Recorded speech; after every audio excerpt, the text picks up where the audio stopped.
You got into the safety business because you wanted to protect people, but somewhere along the way, the job started controlling your time, your schedule, your priorities, even your income potential. What if the expertise you've built over the years in the field can give you something more? More freedom, more control, more ownership of your future. I'm Sheldon Primus, the author of 7 Steps to Starting a Profitable Safety Consulting Business and the host of the Safety Consultant Podcast, with more than 350 episodes helping safety professionals become consultants and grow their career. Consulting changed my life. In fact, I'm a full-time RVer, and one consulting contract paid for my home I live in today. Now, I help safety professionals build their own consulting practice through bi-weekly coaching calls, accountability, and personal guidance. But this program isn't for everyone. Start with the Consultant Readiness Audit at sheldon.coach. What if everything we thought we knew about safety was just interference? From the host of the Rated R Safety Show and the founder of Safety FM comes the complete Signal Transmission Trilogy, now available in one powerful edition. Safety, in my opinion, the book that started the conversation. Safety Mutation, where the boundaries of culture, systems, and belief begin to break. And now, Safety Transmission, the final piece of the signal. For the first time, all 3 books are together in one volume. The Signal Transmission Trilogy, Complete Edition. This isn't just about compliance. It's about consciousness. It's about decoding the way we think, lead, and live, inside and outside the system. Whether you've been following the signal since the beginning or you're just now tuning in, this is the version to own. Search Signal Trilogy on Amazon or visit safetyfm.com to get your copy now.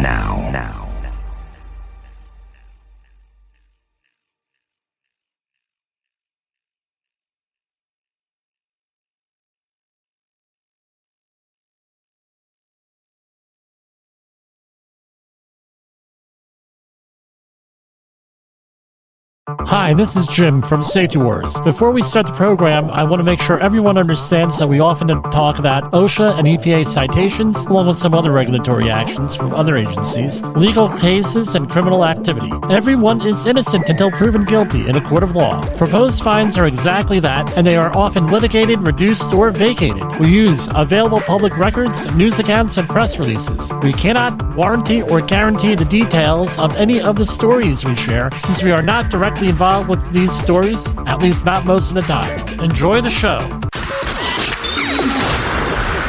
This show is brought to you by Safety FM. And from the border of liberty and prosperity and the highway to the north, this is Safety Wars for Thursday, September 7th, 2023. How's everybody doing out there? Like I said prior to the intro here, we had some technical issues last night. I wasn't really happy with the way things turned out, so I just decided we're going to scrub it, forget that it ever happened, erase it from our memory. Right? And then we'll just redo it. That's the advantage. There was no amount of editing that would have fixed that. So I got in, I was completely hydrated. Was not a good situation.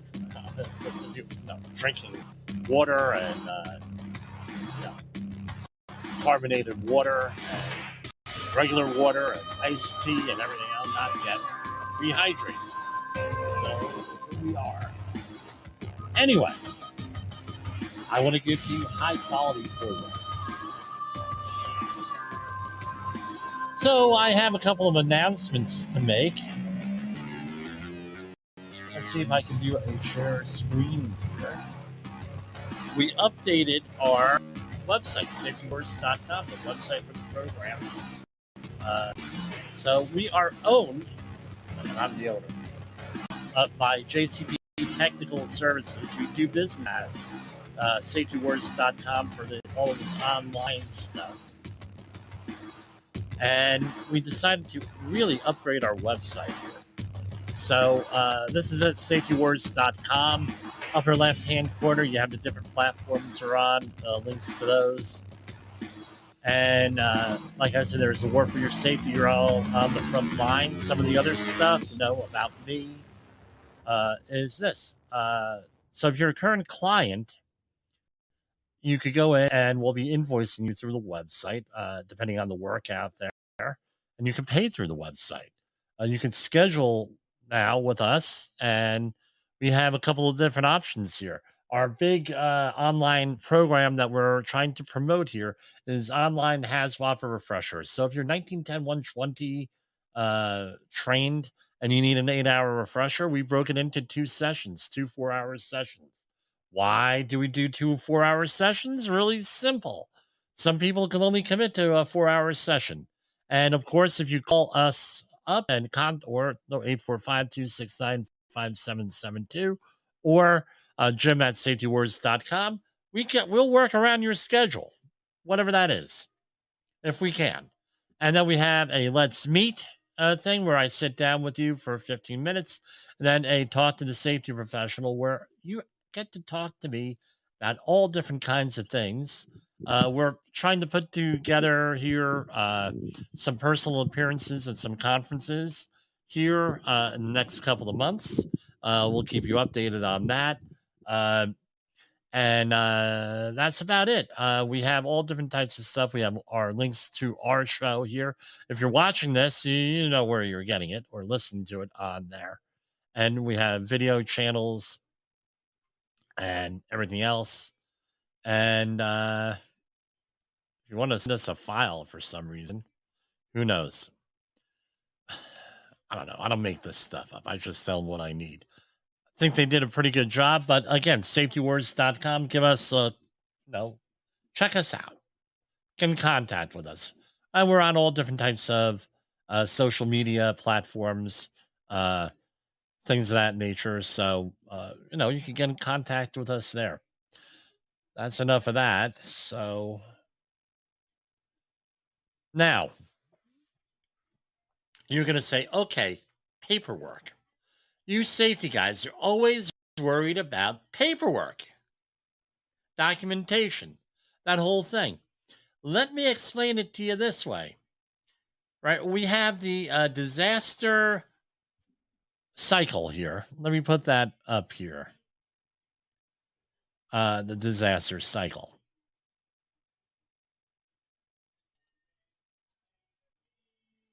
And if you recall from last night, or not last night, Tuesday night, do a share here. Let's see how this goes.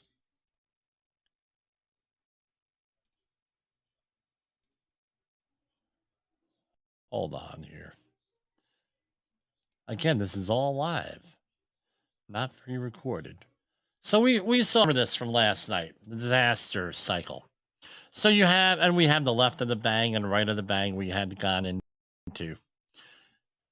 When you get right of the bang, right, and down the line into your response and recovery and the mitigation also, you're going to need paperwork. And if you don't have the paperwork, it's going to be like a disaster all over again. Trying to recover documents, and I'm not talking, personal effects is a nightmare. And the other thing is this: when you're responding to a disaster, remember, disaster is not only fires and floods and earthquakes and hurricanes and things of that nature. It's also medical emergencies. You're going to need paperwork with that. It's going to be like you're reliving the disaster all over again because you don't have your groove node together. Just the way it is. And if you don't know what groove node is, you could Google it. It's Polish. And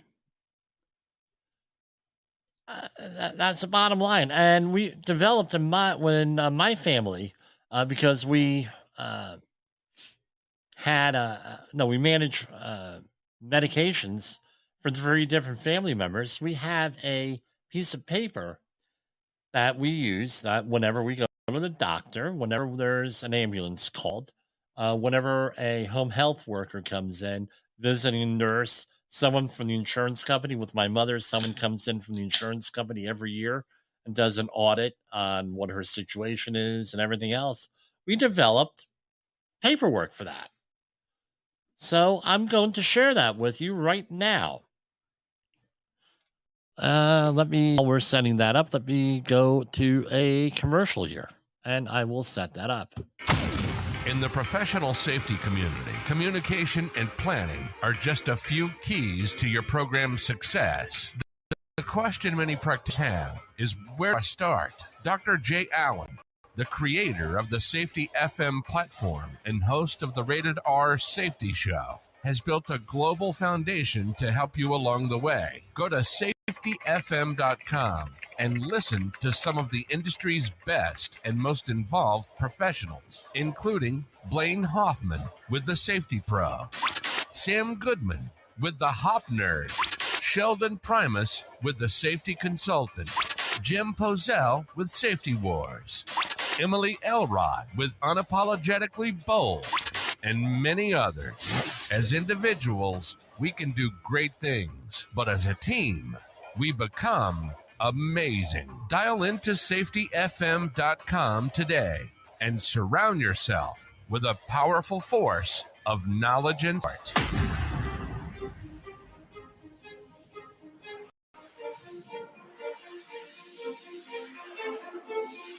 OSHA recordables, catastrophic losses, environmental disasters. You want answers? So do I. This is Jim Posel with Safety Wars. That's my daddy. All right. Yes, Jessica, I am your father. Tomorrow's Star Trek Day. I always get some years it's September 6th, some days September 7th, 8th, whatever. Tomorrow's Star Trek Day. We're going to talk a little bit about Star Trek. Here. And how does it relate to disasters? How's that? So with you're involved in an emergency, medical. In this case, we're going to talk about medical emergencies. As most of you know, if you're a longtime listener, we had a tragedy right here at home back in March 31st of 2021, where my mother-in-law had died on the front porch, massive heart attack, we believe. And my brother-in-law and I, Donald, had given her immediate CPR, and she didn't make it. But no, that's one situation. Another situation, my father passed away last year, and before he passed away, we had to call for emergency services, 911. Or 911 for some of you folks out there, for EMTs. And with my mother, we've had the same thing over the years. And I came up with a system. Again, being a safety professional, you want to set up systems on how to manage things. So one of the reasons, so you're or whatever, you go to the hospital, doctor, what doesn't matter. One of the first things that they're going to ask is, what is your medication? What medications are you on? What do you take and why? And also vitamins.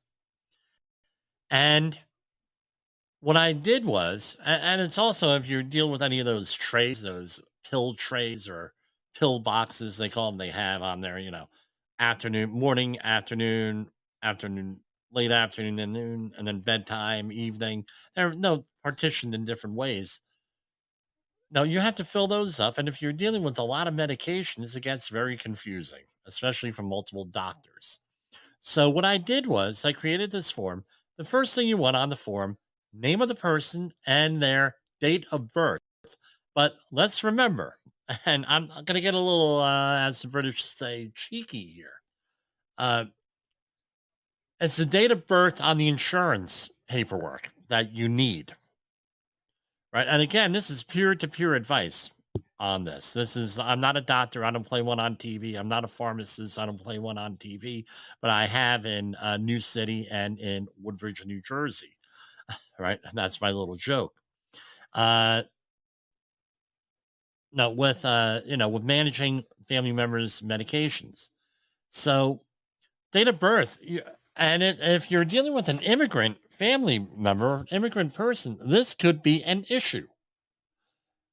This is what happens it happened. We uncovered it when we had to go to TWIC cards, transportation worker identification credential in the oil industry, where the date of birth is not clear.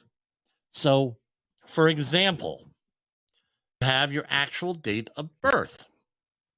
Then you have the date of birth of when that so often gets recorded as when you register the baby, when you go for the birth certificate. In some countries, especially before 1950 in Europe, and especially before World War II, half of the ID documents that we would use for ID have the date of birth. Half of them have the when you register the birth, and a lot of them have the baptismal date. So you can have three or more, and there's a fourth type of situation. You can have three legitimate things going on, three different birth dates. The other thing that you could have going on is the fourth situation is on the immigration paperwork. And back in the day when you had ships transporting people versus airliners, and trains transporting people rather than airliners, what ended up happening was the immigration. Let's say that your kid is 13 or 14 years old, but they could pass for 11 or 12. You're going to tell the people, on the immigration, they weren't checking then. Yeah, the kid's 11 years old. Yeah, but he looks 13, 11 years old. And why would you do this? Because you get the cheaper fare. Right? You get the 11-year-old rate, not the 12 and 13-year-old rate. So everything gets all discombobulated. I've seen it. And let's recall, we even had in this country a president with the birth date. We won't know what it was, a birth certificate. Everything's all fouled up because he lived in multiple countries. Right? Fault of his own. He was a minor and everything else. No fault of his own. All these dates are different. And now it's like, well, what's the issue? There was massive litigation going on for years and everything else on the birth certificates, right? So when I heard this happen, they said, and the people I worked in politics, well, Jimmy, what's your opinion? I said, you think he's the only one with an issue with birth certificate?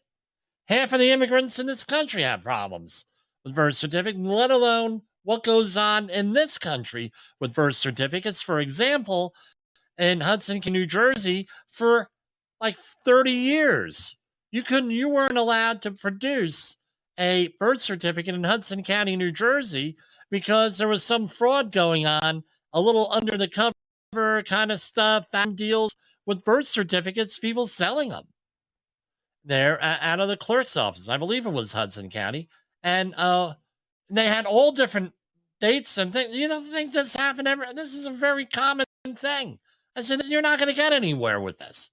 True, not true, I don't know, but you're never get, because believe me, this is a very common thing for birth certificates to be wrong. Now you're going to say, why am I ranting on birth certificate? Believe me, this is a problem, because if you do not get this right, the date of birth, if it's not consistent with the insurance paperwork, it will take approximately 1 year to straighten out the billing. The hospital doesn't want to hear nothing. Zero. Nada. And guess who's liable for all those bills? Even if the hospital makes a mistake, who's liable for all those bills? Not the person in admissions. You are. Believe me, I've been through this already. You have to make sure that date of birth and that person's name and what's on that insurance policy. You have to have that on there.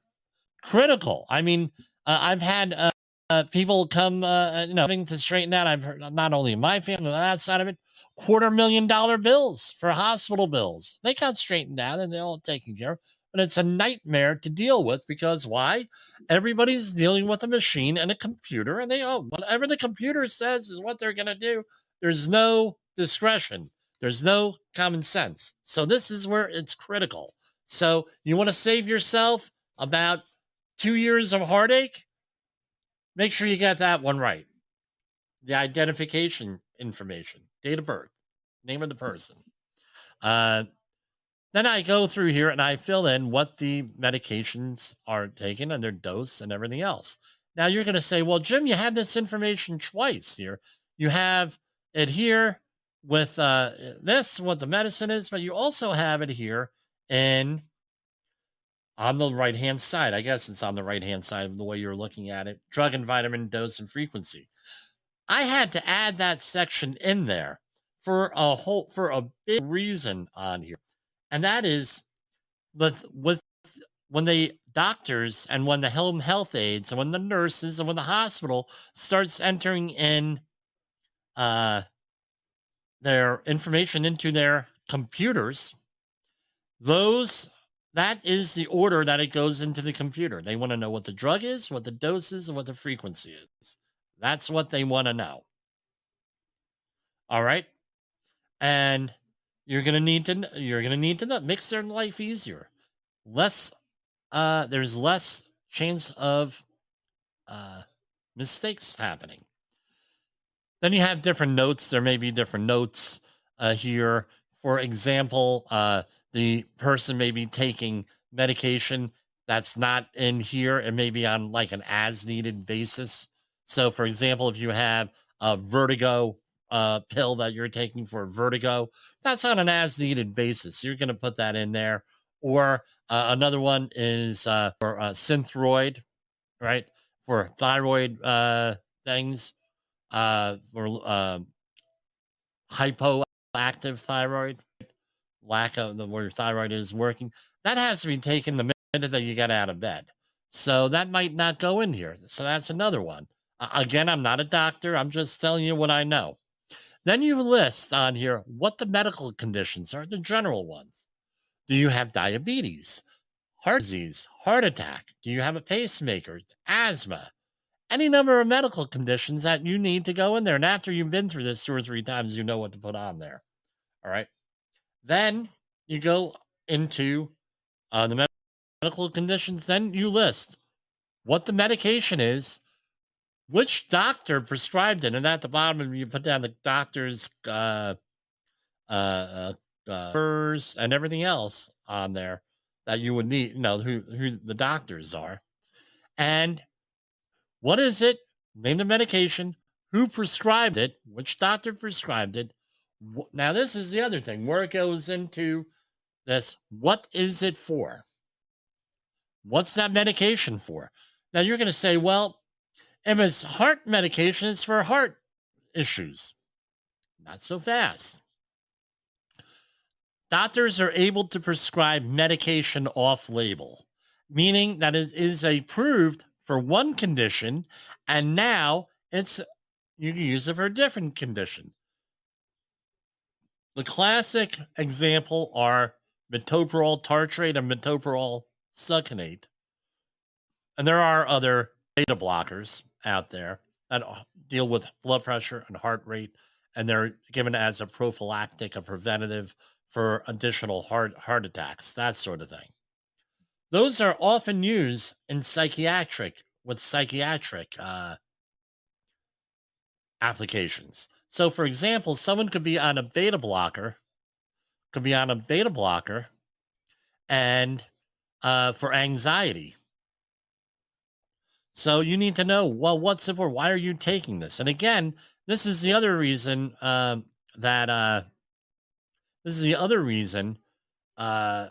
the EMTs will be asking the family members. This is often to distract you from what's going on, whatever the situation is. They start asking you questions. If you have a piece of paper, read the piece of paper. And one did to me one time. They started asking me questions. I said, please read the paper. It's all on the paper. All the questions that you are asking are on the paper. Read the paper. I said, I don't care if you want to read the paper or not. There is the paper. Because I'm upset and I'm confused over what's going on. You have the insurance information on there and the insurance policy numbers and everything else that you might need for health insurance, what your address is and what your phone number is. I would add email if that's appropriate or whatever. who to contact in an emergency and contact info for them or people, persons, and you have all that on here. And if you're going, again, what do we say? Safety is about capacity. You're building capacity into the system. This is what we are doing with this. We have all the information on here. Now, additional things that you could have on here, preferred hospital. There are a couple of hospitals my brother and I will not bring a family member to unless it's some type of a grave situation, you know, or no, it doesn't matter, right? Sort of thing. So there's a couple of what are your preferred hospitals are? Maybe I should pencil that in here, right? Preferred hospitals, right? And if you want to put on here is religion or religious leader contact, right? Directions to the hospital or urgent care. That might be another thing that you throw on here.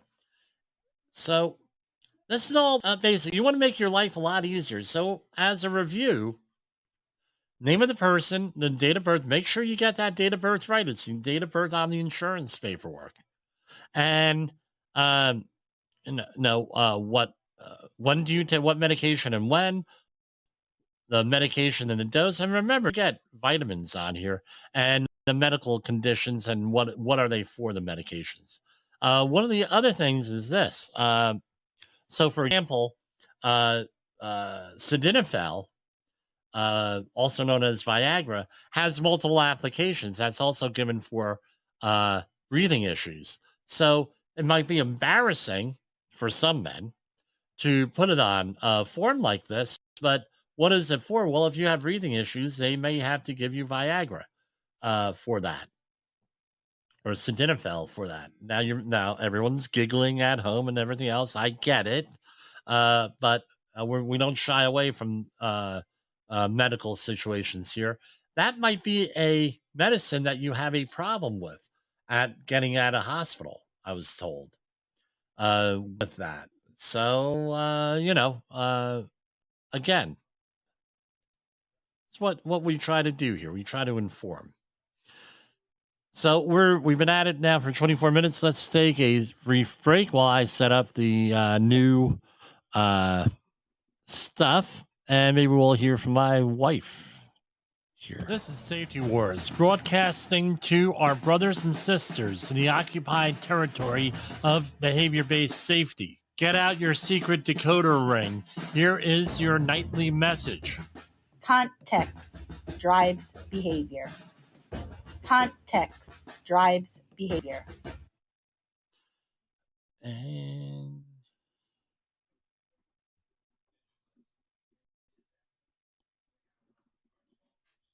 is your safety training old, stale, and hackneyed? Is your safety trainer still preaching a warped version of behavior-based safety? How about safety training that actually addresses your hazards in your places and is not standardized baloney from 25 years ago? Contact the Safety Wars team at safetywars.com or call Jim Posel at 845-269-5772. Remember, if you're receiving this message, you are the solution to unsafe workplaces. OSHA recordables, catastrophic losses, environmental disasters. You want answers? So do I. This is Jim Posel with Safety Wars. That's my daddy. Now, everyone here is going to laugh, and I have a thing for non-alcoholic beer. I really do. I'm trying to get these folks as a sponsors, so I'm not going to mention the name. But that's I get those. You're drinking beer on the line. No, I don't drink beer on the line. This is non-alcoholic. All right. All right. So here we have off of ready.gov, and they always talk about make a plan. Again, we're going to go through some of the things in the paperwork for this plan, but this is the overall thing, right? On a plan, putting it one together.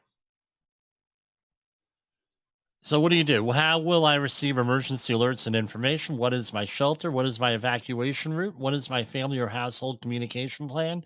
Do I need to update and my emergency preparedness kit? So I always make it a point every month, like they used to have with the old-fashioned smoke detectors. Replace your battery every time you switch back the clocks. I do the same thing with the first aid supplies in the house and like medical supplies. I mean, like whether it's aspirin, stomach upset, band-aids every 6 months or a year. I go through everything. I clean everything out. I just did it this past weekend. Yes, I have an exciting life, right? I mean, uh, you know what I've been going through lately. So I make sure, as a man, I need I need a nice mundane job. Let's go through the first aid kit and all the medicines in the house. Great idea, honey. I think I'll do that. What could go wrong? Right? Uh, what do you, different things you got to consider here. So, for example,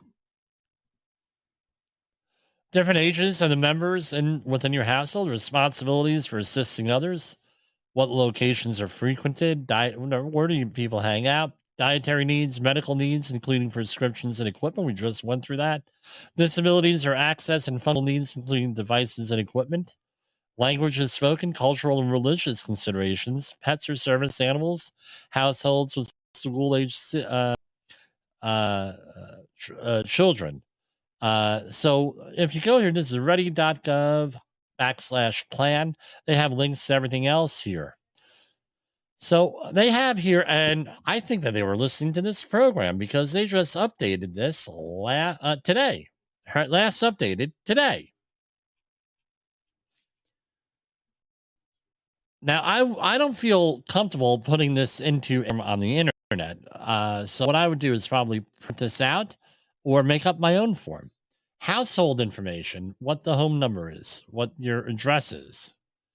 Again, in an emergency, people forget, especially if they get separated, people forget where they live and they're under stress. So, for example, let's say that you have an elderly person who's has cognitive issues. They may not know where they live. So, if you get separated, you might want this information with them, what the household name is, right? Information. Family members. Who are the family members of that person and the people in your family? What are their contact informations? Social media. There, right? We wouldn't have had to think about that 15 years ago, but we put it in there. Important medical information. What are the schools, childcare, caregivers, workplaces, that sort of thing? Emergency hotlines, websites, emergency contacts. Who are they for the family? Emergency meeting places. That's an important one. Designate them. Is it a neighbor's house? Let's say you have a second home somewhere. That might be a meeting location, right? So what we try to do in the disaster when we train people and is that you have for a primary, secondary, tertiary place, and you got to choose them wisely. So if you have a local emergency like a fire, that might be like, hey, we're going to meet at our neighbor's house across the street. If it's something bigger than that, hey, we're going to meet at the library or the police station or the fire station, because that might be a good place where people meet during an emergency. I was trying for years to get churches to get involved in disaster planning. Didn't go so well, and they still don't want to hear about it. Believe me, no, they don't want to hear about it. Their synagogues are a little bit better at that. My friend Tony was involved in after some anti-Semitic attacks in our community. Was involved in planning out that sort of thing, security for synagogues and prominent Jewish leaders. But with that in mind, that might be a thing. Synagogue, church, school, emergency meeting places. What happens in your community? And the third thing is if you have another one, if you have a second home or a living in another town or nearby, what have you. Hey, we're all going to meet at Aunt Mary's here, and you talk to Aunt Mary, and you might have some of your backup information here that we're going to go over at that place in a secure location, at your second home at a secure location. Again, you don't want to get into a situation where you're trying to recover from a disaster, apply for FEMA aid and everything, and not have all this information with you that we're going to go into. All righty. And, let's not forget the animals, veterinarians, and things of that nature. Now you have a safeguard critical documents and valuables. So, again, have an inventory of your household documents, contacts, and valuables. What are you looking for? Vital records. Marriage, divorce certificates, adoption, and child custody papers. This is all on ready.gov, by the way. Passport, driver's license, social security card, green card, military service ID, other stuff, pet ownership papers, and ID tags. That's what I did not consider. That's an important one because animals get lost in a disaster. The next one here, financial and legal documentation. What are some of the things you might need to have on here? I'm getting a time. No, I'm looking for a time here. We're at 33 minutes into this, almost 34. Housing, lease or rental agreement, mortgage, home equity line of credit, deed to the house, vehicle loans, documents, VIN numbers, registrations, and titles. Other financial obligations, utility bills, credit cards, student loans, alimony, child support, elder care, automatic payments such as gym memberships. You'll need that information because you'll probably have to cancel them. Any type of financial accounts, including checking, savings, debit cards, retirement and investment accounts, insurance policies, homeowners, rental, auto, life, flood, appraisals, photos, and lists of valuable items, sources of income, pay stubs, government benefits, alimony and child support, tax statements. Now I find that the accountants all have these on file, but I would still have a hard copy somewhere. And estate planning, meaning wills, trusts, powers of attorney, that sort of thing. Different medical information. I think we went over all of that just now. So the thing we did not go over are like lists of medications, immunizations, allergies, prescriptions, medical equipment. That's probably some stuff I would add to our document here. Emergency hotline contact info for household, employers or supervisors. I tell you what, let me go back for a minute here. And I'm going to say, put on his, forgive me here. We're talking in here. Let me add that in there. Okay, sorry, folks. Houses of worship, social service providers, homeowners associations, home repair. I tell you what, in an emergency, it might be advantageous to have information because let's say, God forbid, you have a real tragedy. What might you need? You need a minister, rabbi, priest, imam, something like that. No, especially if you're Catholic, it's extremely important to have the last rites written. So that may be something that you want to do. And also, a lot of churches have food kitchens. They have different resources that are affiliated with that, like Lutheran Disaster Response, Catholic charities, to name a few. With that help, and be careful of those scams out there. Then you have your emergency or hotline contact information. So employers and supervisors, schools, houses of worship, social services, homeowners insurance associations, and home repair services. Who are your utility repair people? Plumber, roofer, carpenter, etc., electrician. In a disaster, you may need a landscaper. Make a deal with your local landscaper. Know who your local landscaper is with that. What kind of valuables and prices, personal items? Again, Uh, what are those? Everybody has them, right? And I always say, well, they're only things. Well, guess what? This is Psychological Safety Month here, Mental Health Awareness Month, September. This is an important thing to consider.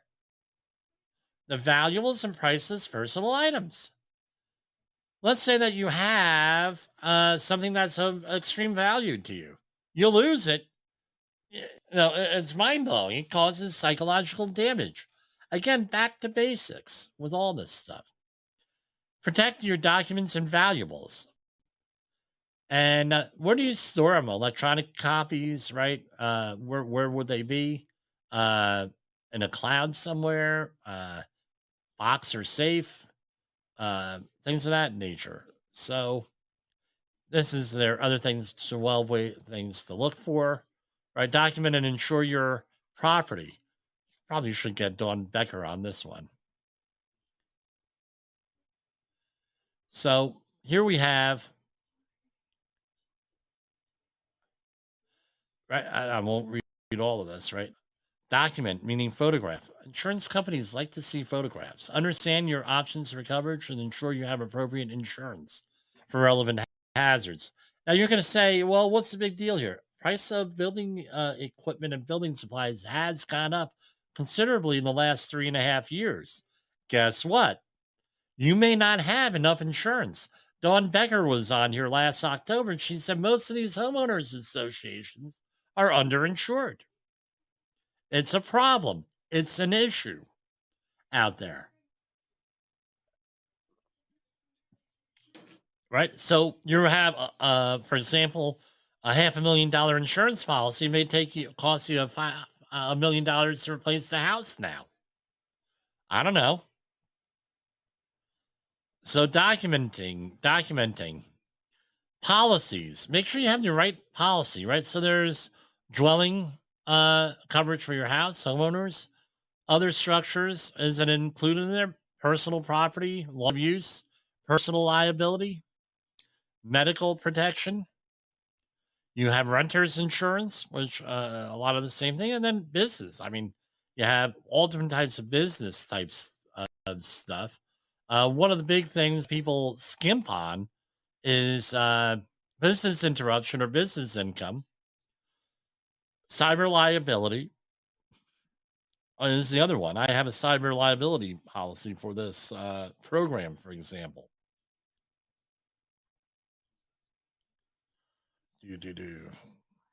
Flood and earthquakes. And again, what happens is if you don't have a lot of this documentation, you don't have somebody working on your behalf. And Jay Allen advertises for a couple of companies that do that. You're under stress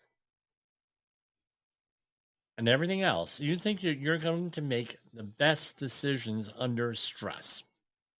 The answer is no. You want to reduce your stress on everything.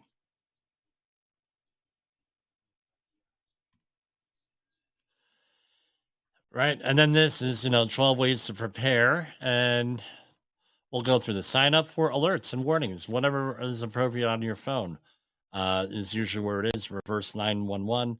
Make a plan. Save for the rainy day. Practice emergency drills. Test the family communication plan. Safeguard documents. Plan with neighbors. Make your home safer. No evacuation routes.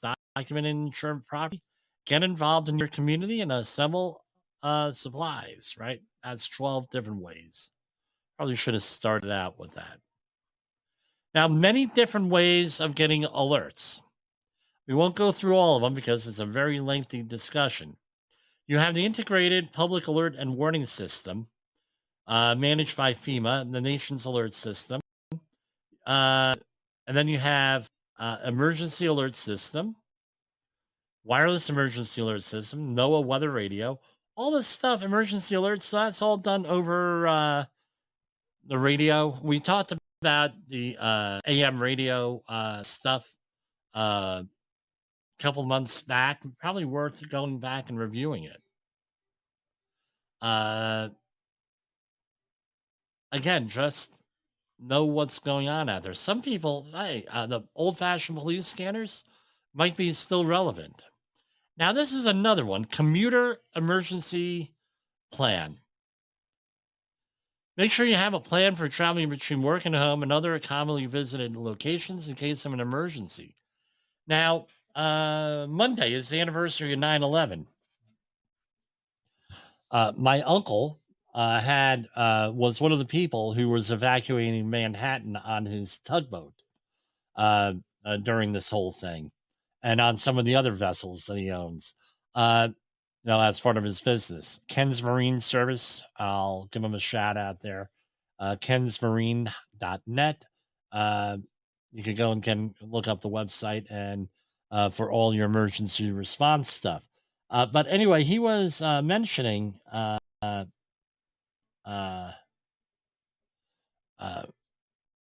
that people had no way of getting home in an emergency. What are you going to do?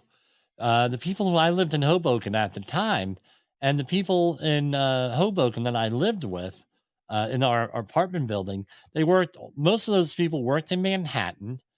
And if you could imagine this, you have people that were forced that couldn't make it to a boat, right? And those are the people, I believe, on southern Manhattan that could make it to a boat, a ferry, or something to get exported somewhere.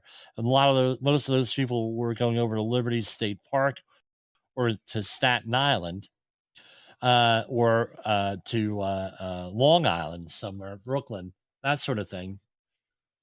If they did not know how to get out, they had to find out real quick, and they had to plan things out. They were in a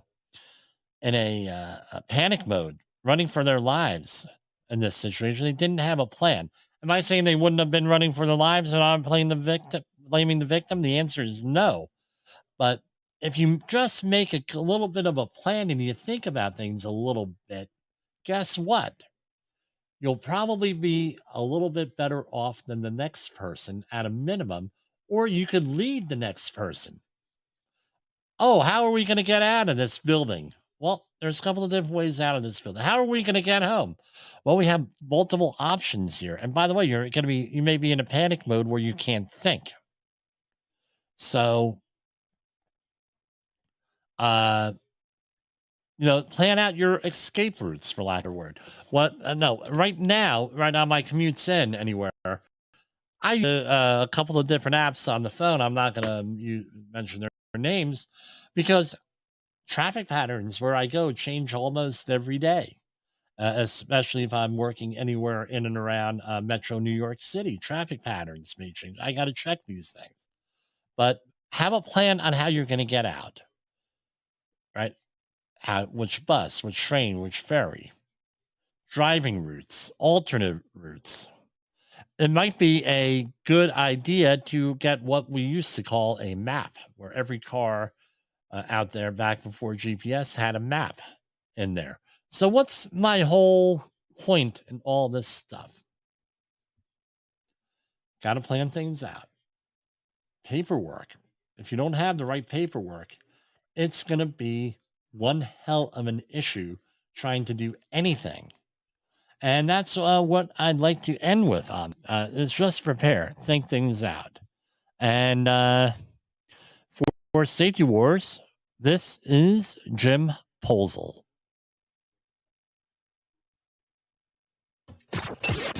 The views and opinions expressed on this podcast are those of the host and its guest and do not necessarily reflect the official policy or position of the company. Examples of analysis discussed within this podcast are only examples. They should not be utilized in the real world as the only solution available, as they are based only on very limited and dated open source information. Assumptions made within this analysis are not reflective of the position of the company. No part of this podcast may be reproduced, stored in a retrieval system, or transmitted in any form or by any means, mechanical, electronic, recording, or otherwise, without prior written permission of the creator of the podcast, Jay Allen.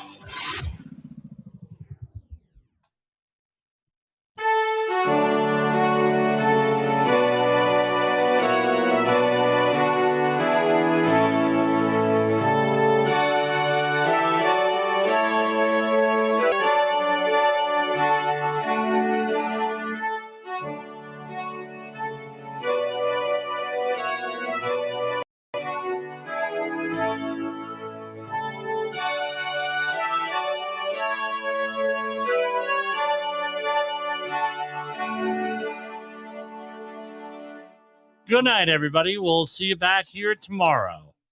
For Safety Wars, this is Jim Bozel.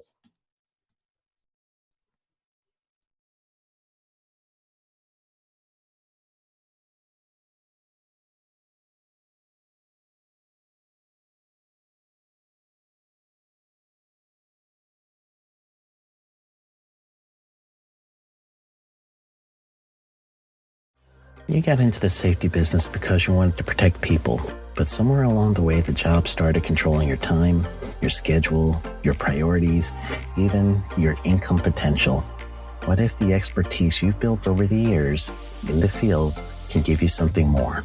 More freedom, more control, more ownership of your future. I'm Sheldon Primus, the author of 7 Steps to Starting a Profitable Safety Consulting Business and the host of the Safety Consultant Podcast, with more than 350 episodes helping safety professionals become consultants and grow their career. Consulting changed my life. In fact, I'm a full-time RVer, and 1 consulting contract paid for my home I live in today. Now, I help safety professionals build their own consulting practice through bi-weekly coaching calls, accountability, and personal guidance. But this program isn't for everyone. Start with the Consultant Readiness Audit at sheldon.coach.